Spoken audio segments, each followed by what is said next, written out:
I'm Suzanne Murdoch and welcome to Series 3 of Powering Productivity. Each episode I explore the energy that really genuine connections, expertise and being in your best flexible working environment can bring to you, your business and your whole life. So let's get started. Welcome, I'm your host Suzanne Murdoch and today I'm joined by the lovely Alison Matthews, founder of award-winning Virtuali, set up back in 2015. Alison really understands the complexities of running a business, juggling all the hats, and really getting swamped in your business rather than having time to work on it and the things you love. So she specialises in really helping business owners automate processes and running courses and events, both online and face-to-face, and really being that virtual set of hands, eyes and ears. Now, Alison's passions are wild swimming, community projects and connecting people, but I think most recently dachshunds. Is that right? Yes. Had to add that bit in there. Alison, it's really lovely to have you here. Tell us a little bit about your story and really what gives you that energy and the drive to do the things that you do. Thanks very much for inviting me on today. And yes, I am become a dachshund lover. It was quite fun actually because I started when I was a baby. We had dachshunds, and then we sort of come full circle. And now as adults, I have them again. So there you go. Yes, they are my co-workers. They're my co-workers here in Strangford. And I started the business, as you said, back in 2015. And I came from an admin background, so I'd worked in different organisations around Europe and in Northern Ireland, very much in admin roles, like sort of export, everything really, export administrator, PA, travel advisor, executive assistant, project administrator. And then at one stage I just thought, oh, I want to do something different. I want to have a bit more flexibility and creativity and help different people with different projects. And that's when I saw the sort of the term virtual assistant advertised, and that's what I am now. And I really love it because I get to help lots of different business owners. I see different parts of their business, and as business owners, you have that passion that you start your business with and why you start it, and that's the thing that you love doing. But then you've got all those other bits of your business that you don't maybe love doing so much, and admin I think is on the top of quite a few people's hate list. But I love admin, so that's okay. So that's what I help people with. Fantastic. And you're an author now. You've written a book recently. What author? Yes. I co-authored with two other Northern Irish-based virtual assistants the VA e-starter guide, which is a guide with practical steps really about how to set up as a virtual assistant. Because as virtual assistants, we're often approached by others about what practically to do. And we thought, well, we'll combine our knowledge, and we released that on Kindle in August. So that was very exciting. And how can people, I'll just give you a quick plug here. How can people get that? Oh yes, they can get it. They can get it via Amazon. We just have the Kindle version at the moment, and we can put the link onto the podcast afterwards. The VA e-starter guide on how to become a virtual assistant by the VA heroes. Brilliant. Okay, well that for those of you that don't know Alison, she is a master of all things productivity. You really are, and you always bring that energy and this amazing drive with everything you do. Well, it certainly comes across that way anyway. Thank you. You're very welcome.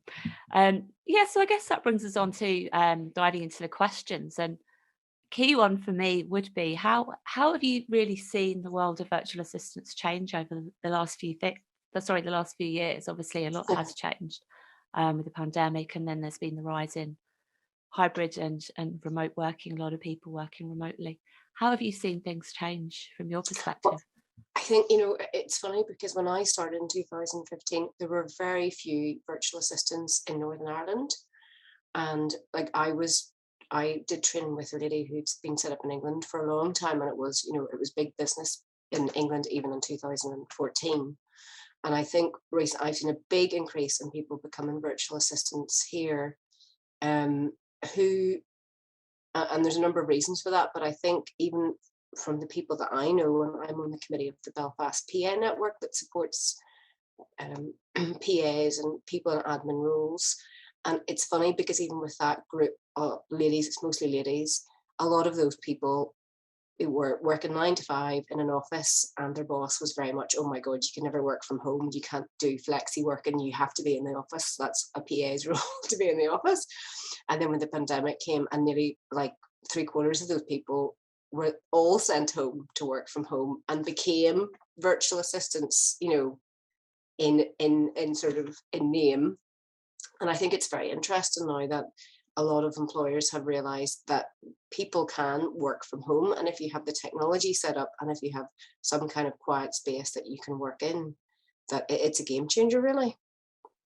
Yeah, I mean, from my perspective, I've seen quite a few people that would have been perhaps employed over the last couple of years in specialist areas, be it finance, marketing, etc. And now they're working more as virtual assistants, specializing in those areas. So I think Hmm.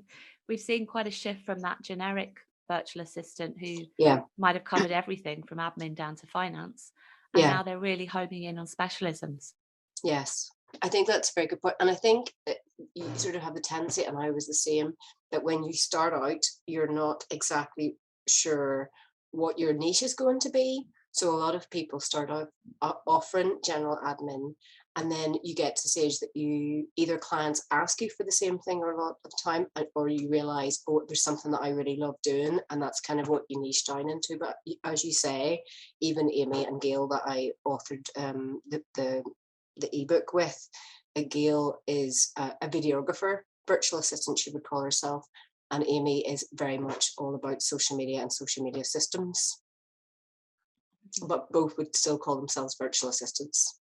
Do you think because of the very nature of the fact that you are honing in on certain specific areas, that people naturally ask you, "Do you know such and such who Yes. has more?" So you have more of a collaboration with other people that do similar roles, hence Yes. things like what you've been doing with the book. Yes, definitely. Because I think that's the thing, that in your business, it's if you find someone who helps you with the admin and you're comfortable with outsourcing parts of that, then you might think, okay, well, I can outsource some of the marketing, and I could get someone to create my social media content and images and schedule those a month. And so then you look for that person and the bookkeeping, and there's all those different elements that you come to realize, okay, if I have outsourced even part of that to someone else, then as the business owner, you can really concentrate on the thing that you love doing, and makes you the money at the end of the day. What do you think the key challenges have been over the last few years? What do you see typical challenges actually change that right now? What are the challenges of business owners that you see most commonly? I think it's still to stay relevant and to be competitive in your area. And I think the pandemic was great. But, a lot of people developed an online part of their business because of lockdown, which was fantastic. But now obviously you've got a lot more competition online because so many people are online. And you just have to keep asking, I think, your own audience what their pain points are and how to solve them. And as a business owner, that's always what you're trying to do. But I think that's the big challenge at the moment, to stay relevant and to really understand what your clients need. And you've done a lot of work around the whole organizational side of things with Mhm. people. I know you do a lot of challenges and you put out a lot of surveys as to how you can help and what areas people are struggling and with that. What sort of feedback have you got from that side of things? From that. I think it's definitely general admin is still a big pain point for people. And people say, oh, well, general admin and organizing their time, that there's just never seems to be enough time. Organization and getting that set up actually takes time in itself. It So does. you're working on time management and that also takes time. But how have people to the whole apps and the technological side of organizing themselves? Because it's like it's a absolute minefield out there with It's the a amount of minefield. apps that people use. It is a minefield. And I think it's funny because I have seen a lot of people recently, especially who move into sort of the coaching sphere, um, struggle a lot with the tech, because a lot of those, the people that I've encountered anyway, have come from very sort of heart-centered serve, industries before, maybe where they were nurses or midwives, but worked in very large organizations where there was a lot of online tech support, and you had your HR and you had your tech support, and you just had to manage your emails and that was about it. Yeah. And I think it's such a big thing because there is so much tech now. And I think that's where virtual assistants really come into play because, before our call today, I was helping a charity in England who do 2 sort of live events every week. And I help them set up either StreamYard or Zoom meetings or webinar for that because they're very passionate about their subject and they get great people on to chat to, but they don't want the hassle of the tech, and to set all those things up. They just want to come on the call and they have all the instructions on how to get onto the call, do their thing, which they do very well, and end it. And that's it. And why not? Why What a not? blessing. What But that's great as long as it all works. Like we were discussing before, we had a power cut yesterday, and then you have the knock-on effects of that the next day. And you have Wi-Fi drop out. So there's all these challenges going on. I mean, when we have people like yourselves, that's brilliant. But one thing I've noticed over the last while is people are quite often hesitant to hand over parts of their business because at the end of the day, it's their baby. They've grown it, they've developed it, everything they've got, they've put into it. So what sort of tips would you give people as to how to delegate, how to feel comfortable delegating and finding the right sort of person? Yeah, because I think that the main thing is that you have that instinctively you have to trust that the person is going to look after your business and do their best to help you out. And as a business owner myself, I think I understand that reluctance of people handing things over. And I'm the same. Like I only this year, I think, handed over my social media creation to someone else because it was just so time consuming for me. And I thought this is not a good use of my time at all. And it was stressing me. But I think there's that, the way I do it with my clients is that people can book a discovery call. We can have a chat, see if we're a good fit. It's like going for, any kind of interview or date or, whenever the scenario, you both have to see. It's a relationship at the end of the day. It is. That's exactly it. And that you have that chat and say, okay, can we work together? Will this work? And then normally what I do is I chat to the person about, what systems they have already and, do they want to have a Zoom call? Are they using Zoom? Are they using Google Meet? Like what their systems are in the background and how we can share documents. And then I have a contract that sort of lays out, what my working hours are and how often we'll have a catch-up call and things like that. So I think if you talk people through the process of how you're going to help them and where you can share the information and that you get the information that you need, because from my point of view, I can't do my job well unless I've all the information. And I think, as business owners, we have so much in our own heads, but you need to have the processes written out somewhere as well. How about if you need the information, but these people they've got so much of it, but they don't know where they've put it. Yeah. So that's another whole area that's another thing. Yeah, that's another issue. Yeah. And for me, it was very much handover, bit by bit.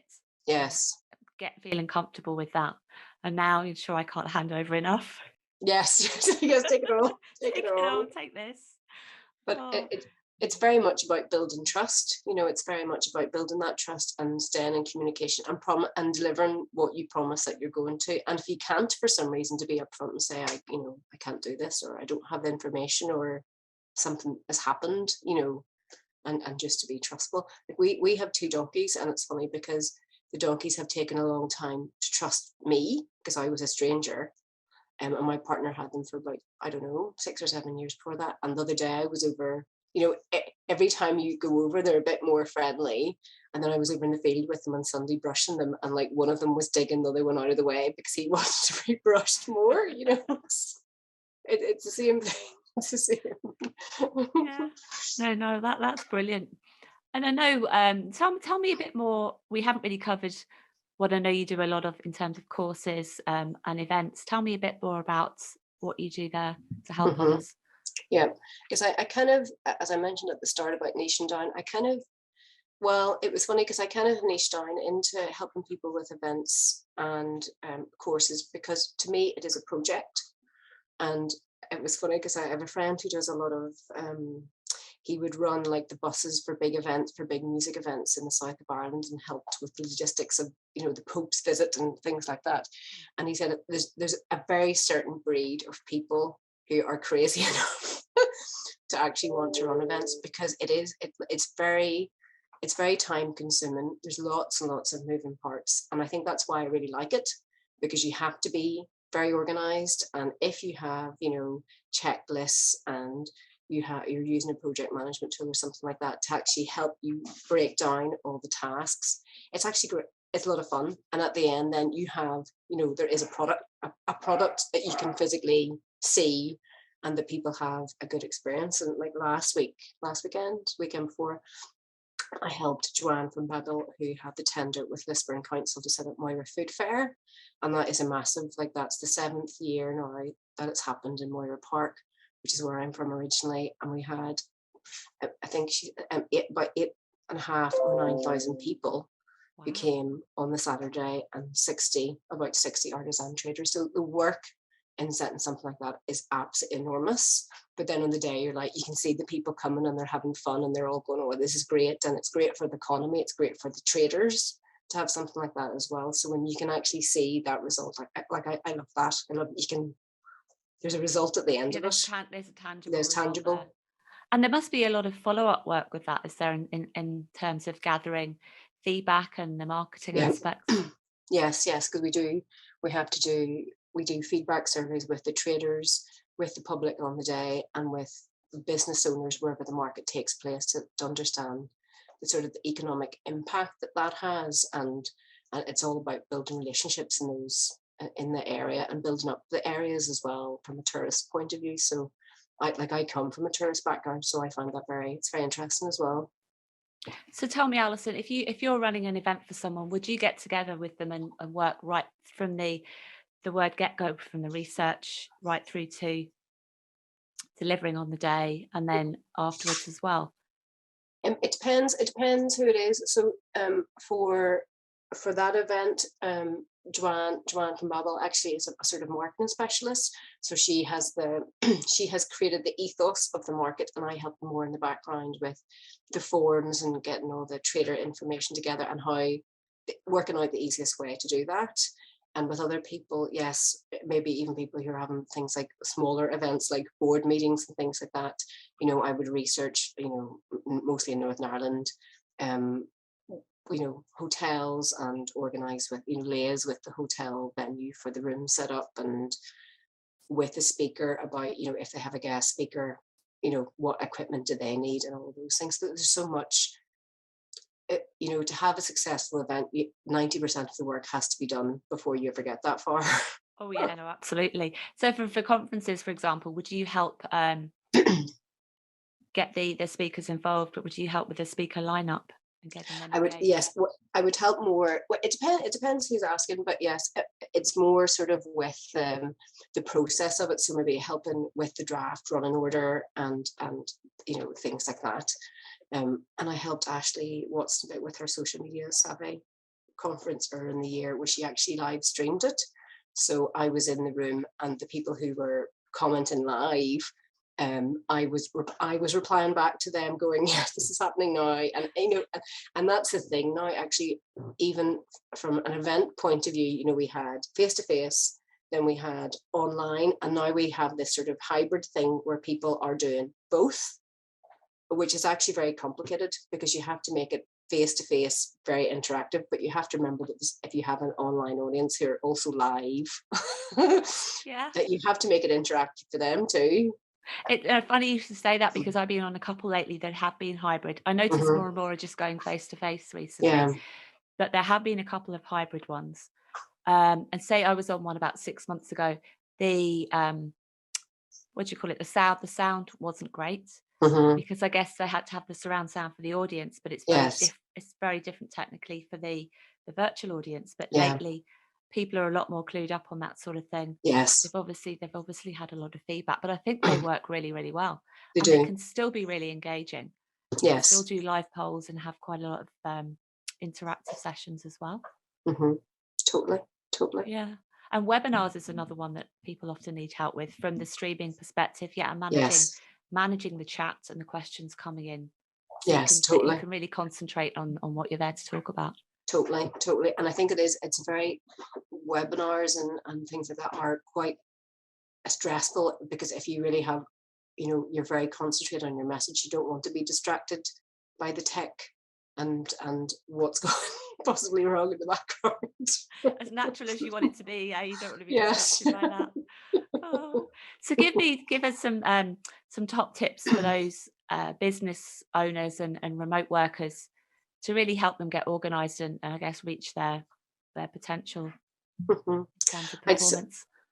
I'd say the top tip that I always give to people, and you touched on it a wee bit earlier, was to have a good to, to have in the background that you are organized. And I bang on about this a lot, but that you have, depending, when you bought your domain at the start for your business name, if you bought, Microsoft package, or you went with Google Suite, and are you using your OneDrive or your Google Drive, or if you have Apple, if you're using, the Apple Cloud, and that you have folders, that everything is in there, and that you have folders in some kind of logical order. So you have all your marketing things together, and your admin, maybe your legal documents and things you need from HMRC, and that you have some kind of logical order to that, and that you put your documents in there. You don't save them to your desktop. Do not save them to your desktop.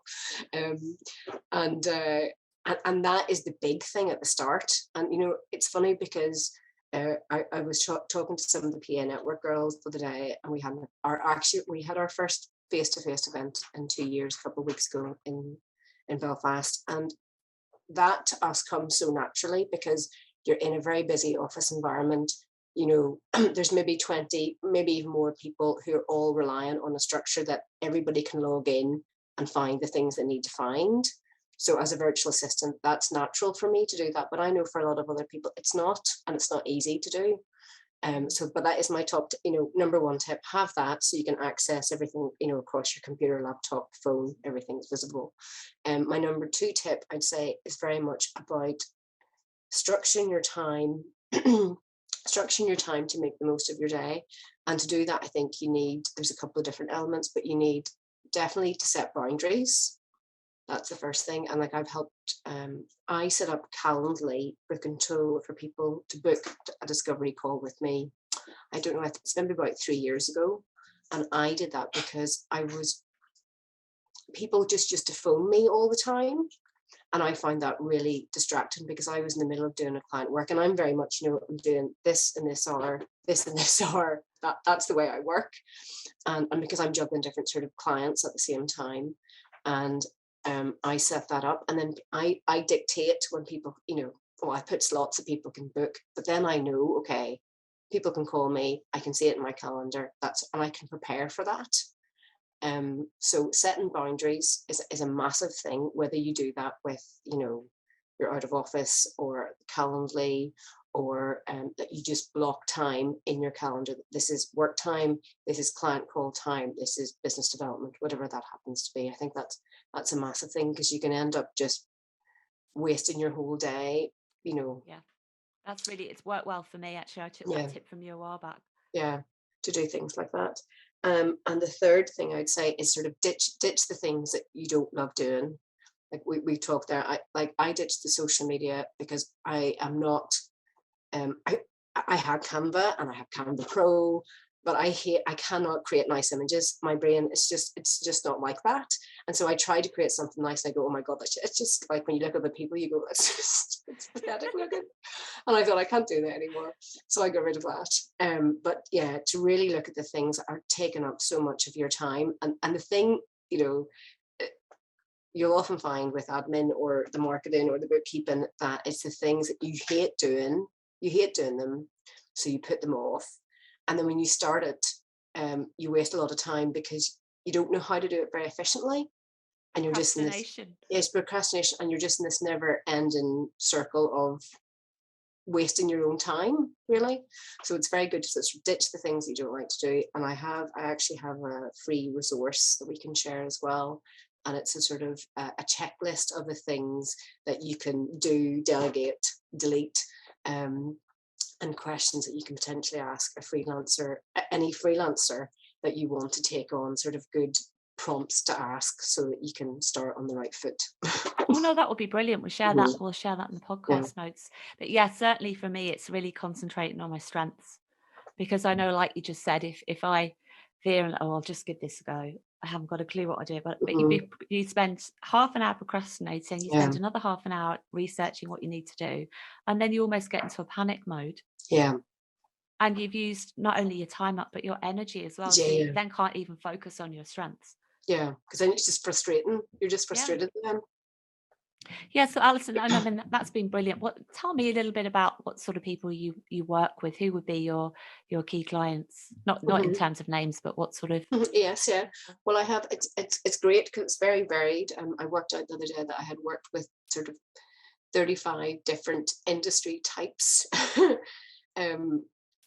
this year even, and I find there is no generic type, industry type really, but normally it's sort of one woman or one man band who has grown their own business and has just got to that stage that they think, okay, I just can't, there's too many, I'm juggling too many plates, I don't, there's just too many activities and not enough time, and who are sort of savvy enough to go, okay, I need some help here, and who normally are very ambitious and have great goals for the business, and they need the time, to work on that, and so they outsource some of the admin. So I've worked with everybody from dog trainers, matchmakers, a lot of coaches, a lot of sort of lifestyle coaches, decluttering coaches, accountants as well, because accountants have a lot of different systems they need set up in the background as well, and then everybody with events. So the people that I work for in England are charity in the charity sector, the charity recruitment sector, or there's the puppy running in the background with his flower pot is my favorite toy.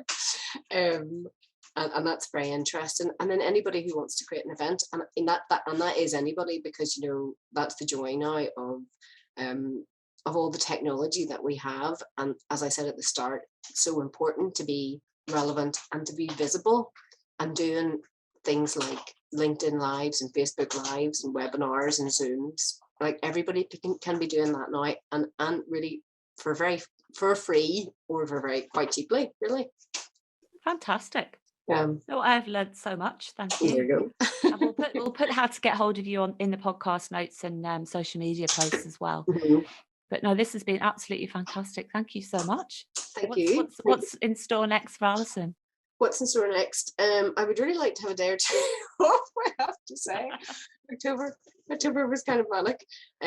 But yes, November, it looks a wee bit quieter, but I have things to do, like my own accounts. That would be quite good to get them done before the end of November. And then in December, I'm helping organise for Lisburn Council again 3 Christmas markets in Dundonald, Cardiff and Hillsborough.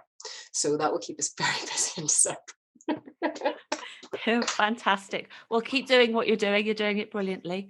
And we will catch up soon. Excellent. Thank you so much. Thanks, Thank you. Thanks for listening. You can find more information in the show notes or on our website, thehubnewry.com. While you're there, why not join our mailing list so we can keep you in the know about everything we're up to? And don't forget to subscribe to our podcast wherever you listen so you don't miss an episode. Powering Productivity is presented by me, Suzanne Murdoch. It's produced by Emily Crosby Media.